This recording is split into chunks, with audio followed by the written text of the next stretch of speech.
మీకు ఇంకొక ముఖ్యమైన విషయం చెప్తాను ఇక్కడ. అదేంటంటే హెబ్రీ భాష హెబ్రీ భాష concrete language. Concrete language. Hebrew భాష కాంక్రీట్ లాంగ్వేజ్. మన తెలుగు కాంక్రీట్ కాదు, సాంస్క్రిట్ కాంక్రీట్ కాదు, గ్రీకు కాంక్రీట్ కాదు, లాటిన్ కూడా కాంక్రీట్ కాదు. మనది హోలిస్టిక్ లాంగ్వేజ్. అంటే కొన్ని కాంక్రీట్ ఉంటాయి, ఇడియమ్స్ ఎక్కువ కాంక్రీట్ లో ఉంటాయి, భాష ఎక్కువ అబ్స్ట్రాక్ట్ లో ఉంటుంది మన తెలుగులో. కానీ గ్రీకు భాష అలా కాదు. గ్రీకు భాష అబ్స్ట్రాక్ట్ అన్నమాట. ఓకేనా? ఏంటి సార్ కాంక్రీట్ అబ్స్ట్రాక్ట్ అంటే? సింపుల్. మనకి కాంక్రీట్ కి అబ్స్ట్రాక్ట్ కి తేడా ఏంటంటే ప్రతి పదం ఒక భౌతికమైన కంటికి కనిపించే చర్య లేదా వస్తువుతో ముడిపడి ఉంటుంది. ఇది గుర్తుపెట్టుకోండి.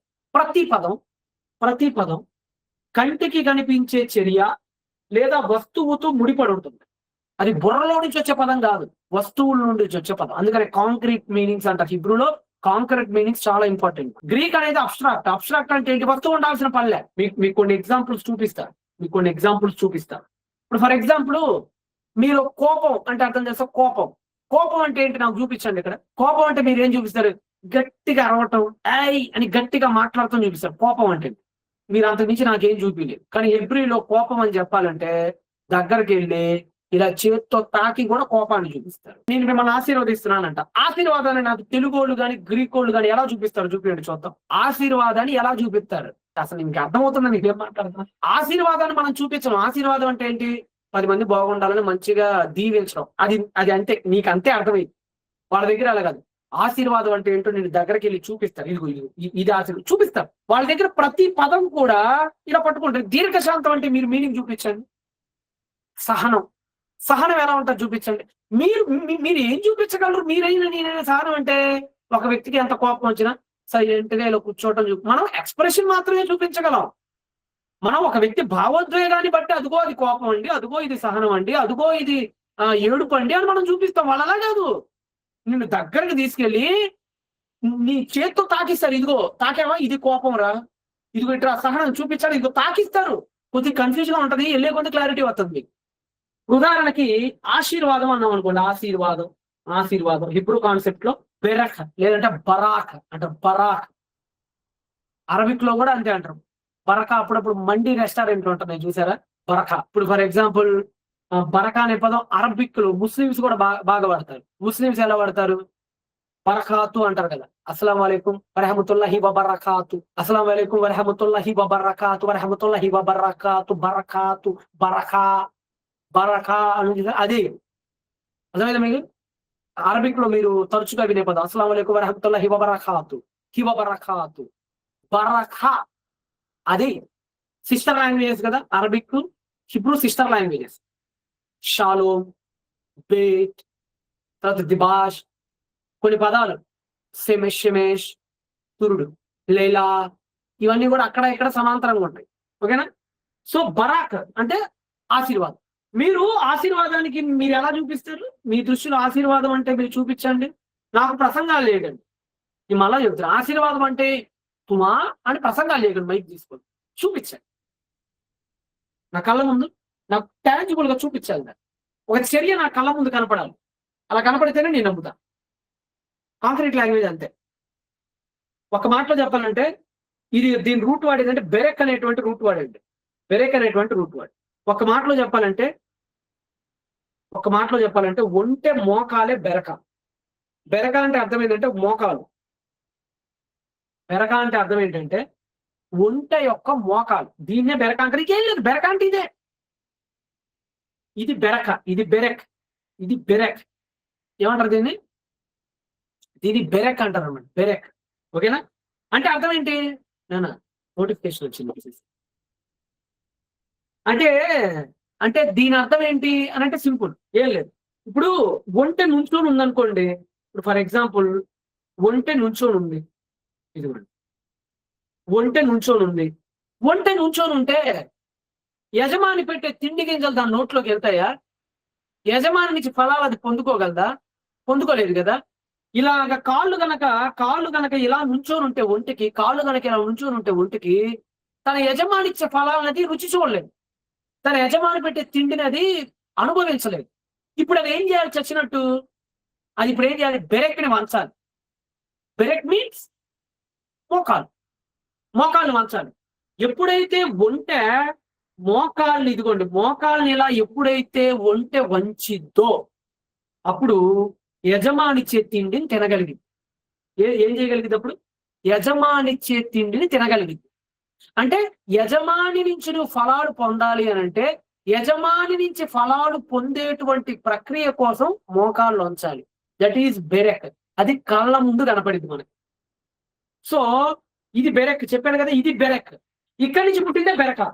ఇక్కడి నుంచి పుట్టిందే బెరక. బెరక అంటే అర్థం ఏంటి? దేవుడు అనే యజమాను నుండి నువ్వు ఫలాలు పొందుకోవాలంటే నువ్వు మోకాళ్ళు ఉంచాలి అబ్బాయి. మోకాళ్ళు ఉంచాలంటే తగ్గాలి అబ్బాయి. అంటే కళ్ళ ముందు కనపడింది. అర్థమవుతుందా? సో బెరక అనేటువంటి పదానికి అర్థం అన్నమాట. మీకు రెండో ఉదాహరణ ఇస్తా. మన దగ్గర నిజం అన్నాం అనుకోండి, నిజం. నిజం అంటే మీరు అర్థం చూపించండి. ట్రూత్, ఎమెత్ అంటారు. ఎమెత్. ఎమెత్ అంటే అర్థం ఏంటి? నిజం. మీ భాషలో నిజం అంటే అర్థం ఏంటి? మన భాషలో నిజం అంటే సత్యం, అబద్ధం కాదు. అంతేనా? అంతేనా? ఇంకేమైనా ఉందా? ఇంకేమైనా ఉందో చెప్పండి. నిజం అంటే మీ భాషలో తెలుగు నా ప్రజలు అక్క చెల్లెలు అన్నదమ్ములు చాలా మంది ఉన్నారు దగ్గర. నిజం అంటే మీరు అర్థం చెప్పండి, ఏమొస్తుందో? ఏమి రాదు. ఏమొస్తుంది? నిజం అంటే నిజమేనండి. ఏం చెప్తామండి నిజం అంటే? నిజం అంటే చూపిమంటే మీరు ఏం చూపిస్తారు నిజాన్ని?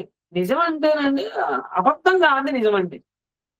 అంటే అబద్ధం ఆడడం కదండి. అబద్ధం ఆడకుండా ఉన్నది ఉన్నట్టుగా చెప్తే నిజమండి. జరిగింది జరిగినట్టుగా చెప్తే నిజమండి. అంతేనా?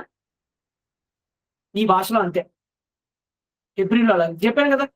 హెబ్రీలో ప్రతిదీ చూపించాలా, నువ్వు తాకాల, వాసన పీల్చాలా, కళ్ళు కనపడాలి. అది నీకు ఆ చర్య నీ కళ్ళ కనపడాలా, లేదంటే పదం పడదు అక్కడ హిబ్రూలో.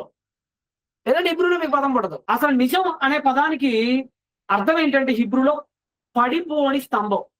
నువ్వు ఆనుకున్నా సరే, ఇప్పుడు ఒక స్తంభం ఉందండి. ఇప్పుడు ఇది ఒక స్తంభం అనుకోండి, ఇది ఒక స్తంభం. దీని మీద నేను ఆనుకుంటే పడిపోకూడదు. అంటే నిజం అనేది ఎంతమంది కదిలించాలని చూసినా కదలనిది, ఎంతమంది పడద్రోయ్యాలని చూసినా పడనిది. అది వాళ్ళ దృష్టిలో నిజం. అంటే నిజం అంటే వాళ్ళకి ప్రత్యేకంగా ఏముండదు. నిజం అనే పదం వాళ్ళకి ప్రత్యేకంగా ఏముండదు. ఇప్పుడు వాళ్ళ టెంట్ ఉందనుకోండి, ఆ పదం ఎక్కడి నుంచి పుట్టింది? ఆ పదం ఎక్కడి నుంచి పుట్టింది? వాళ్ళు ఏం టెంట్లు వేసుకుంటారు కదా, టెంట్లు. ఆ టెంట్ ముందు పిల్లలు చాడుకున్నా సరే పడిపోకుండా నిటారుగా స్తంభం నుంచో పెడతారు. నిటారుగా స్తంభం, అది పడిపోదు. పిల్లలు ఎంతమంది అన్నా పడిపోదు. అంటే ఒక స్తంభం ఎలాగైతే నిటారుగా పడిపోకుండా అలాగనే నుంచుంటుందో, ఎంతమంది పిల్లలు దాని చుట్టూరు పట్టుకొని ఆడుకున్నా సరే అలాగా పడిపోకుండా నిజం అనేది కూడా ఎంతమంది పడగొట్టాలని చూసినా అది పడదు. అంటే నిటారుగా నుంచున్న స్తంభమే ఎమెత్, ఇంకేమీ లేదు. కన్ఫ్యూజ్ అవ్వకండి. హిబ్రూ క్లాసెస్ చెప్తే మీకు అర్థమైంది. కానీ ఇప్పుడు నాకు చెప్పే ఉద్దేశం లేదు, చెప్పే ఓపిక లేదు, చెప్పే సమయం నాకు లేదు. భవిష్యత్తులో ఏమైనా ఉంటే చూస్తాను. ఓకేనా? కంటికి కనిపించేటువంటి వస్తువు నుండే వాళ్ళకు పదం పుట్టింది అని చెప్పాను కదా ఇందాక. ఇక్కడ నిలబెట్టబడిన స్తంభం కంటికి కనిపిస్తుంది. ఇదే ఎమెత్. నిజాయితీ అని చెప్పాను అనుకోండి, సెదెక్ అంటారు. సెదెక్. సెదెక్ అంటే నీతి. నీతి అంటే అర్థం ఏంటి మీ దృష్టిలో చెప్పండి. కంటికి చూపించలేదు. నీతి అంటే మీరు మాటలతో చెప్పగలరు. నీతి అంటే ఏంటంటే 10 నిమిషాలు ప్రసంగం చేయండి రా బాబు. నీతి అంటే మీరు 10 నిమిషాలు ప్రసంగం చేస్తారు కూర్చోబెట్టి. కానీ హిబ్రూ లాగా వాళ్ళ ప్రసంగాలు చూపిస్తారు. ఏంటి సార్ నీ సెదెక్ అంటారు కదా. సెదెక్ అంటే అర్థం ఏంటంటే మిల్కీ సెదెక్, అదోని సెదెక్, సెదెక్ అంటారు కదా. సెదెక్ అంటే నీతి. ఇంకా సెక్కియా, సెదెకియా, సెదెక్, సెదెక్ అంటారు కదా. సెదెక్ అంటే స్ట్రైట్. స్ట్రైట్ రోడ్డు సెదెక్ అంటారు. రోడ్డు స్ట్రైట్ గా ఉంది అనుకోండి, సెదెక్. సెదెక్ అంటే స్ట్రైట్ గా. అదే నిజాయితీ కూడా వాడతారు. స్ట్రైట్ ఏది వాడతారు? నిజాయితీ కూడా అదే వాడతారు.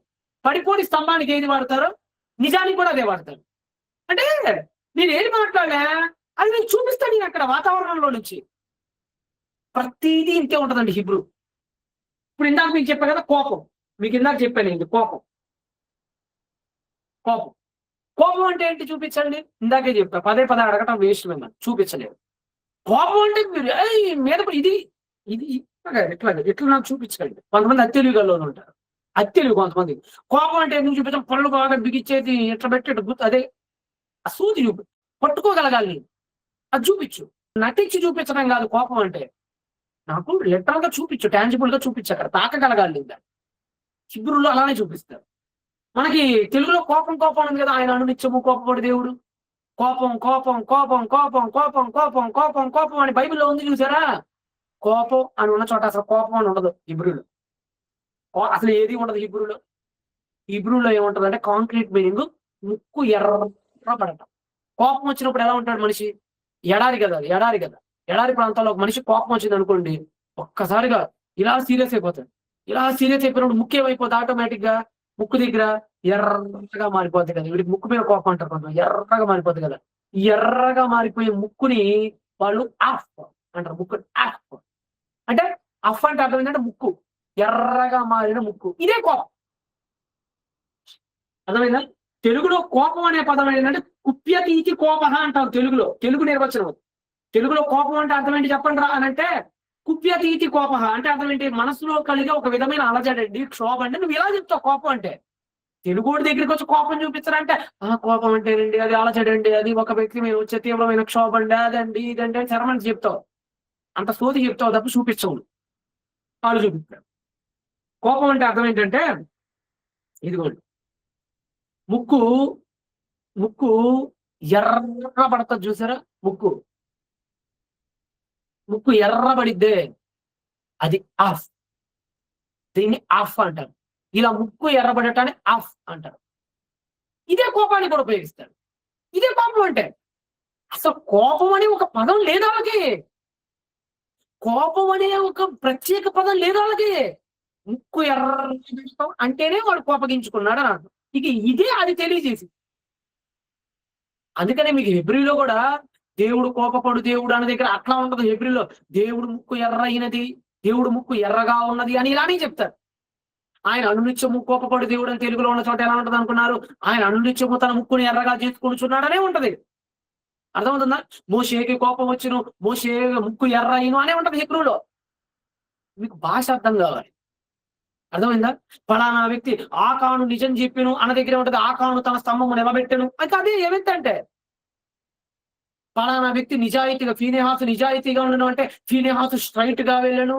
సరే, అదే అది ఇది ఇదే అది రెండింటికి వేరు వేరు కాదు. దానికి ఏదో ఉపయోగించారు, దీనికి ఏదో ఉపయోగిస్తారు, దీనికి ఏదో ఉపయోగించారు, దానికి ఏదో ఉపయోగిస్తారు. వాసనకి ఏదో ఉపయోగించారు, పేరుకి అదే ఉపయోగిస్తారు. నుంచోబెట్టే స్తంభానికి ఏదో ఉపయోగించారు, నిజానికి అదే ఉపయోగిస్తారు. స్ట్రైట్ రైట్ ఏదైతే ఉపయోగిస్తారో నిజాయితీకి అదే ఉపయోగిస్తారు. ముక్కు ఎర్రబడడానికి ఏది ఉపయోగిస్తారో కోపానికి కూడా అదే ఉపయోగిస్తారు. దీర్ఘశాంతం అంటే కూడా వాళ్ళకి చూపిస్తారు. సహనం అంటే అర్థం ఏంటి? ఇదిగోండి ఇక్కడ మీరు రాసుకోండి. హిబ్రూలో ఆఫ్ అనే పదానికి ముక్కు మరియు కోపం రెండింటికి ఉపయోగిస్తారు దీన్ని. మన తెలుగు ఉందండి, మన తెలుగులో ముక్కు ఈ పదానికి అర్థం వేరు, కోపం ఇది వేరు. ముక్కు వేరు, కోపం వేరు. కానీ హిబ్రూలో ముక్కు దగ్గర ఒకే పదం ఉంటుంది, కోపం దగ్గర ఒకే పదం ఉంటుంది. అర్థమైందా? ఉదాహరణకి ఇతను ముక్కుకి ఏదైనా గాయం జరిగింది అనుకోండి, అఫ్ అఫ్ పైన గాయం జరిగింది. ఇతను కోపం ఇచ్చాడు అనుకోండి, అఫ్ వచ్చింది ఇతనికి. ముక్కుకే పదం ఉందో దానికి కూడా అదే పదం ఉంటుంది. మీకు అర్థం చేసుకోండి, ఒకే పదం రెండుగా ఉపయోగించుకుంటారు వాళ్ళు ఇక్కడ. ఇది మీకు అంతా హెల్ప్ అయింది బైబిల్లో. దీర్ఘశాంతం. దీర్ఘశాంతం అంటే అర్థం ఏంటి? మీ దగ్గర దీర్ఘశాంతం అంటే అర్థం ఏంటి చెప్పండి? మీ దృష్టిలో సహనం, ఓర్పు, ఓర్చుకోవటం. కానీ దీర్ఘశాంతం అని అంటే హెబ్రీలో అర్థం ఏంటి తెలుసా? పుడుదైన ముక్కు. యూట్యూబ్ ఓపెన్ చేయండి, MSM బైబిల్ ఆన్లైన్ క్లాసెస్ అని సెర్చ్ చేయండి. ఛానల్ని ఓపెన్ చేయండి, సబ్స్క్రైబ్ చేసుకొని బెల్ ఐకాన్ నొక్కండి. జీవమునకు మార్గము, ఇది ధర్మము జీవమునకు మార్గము.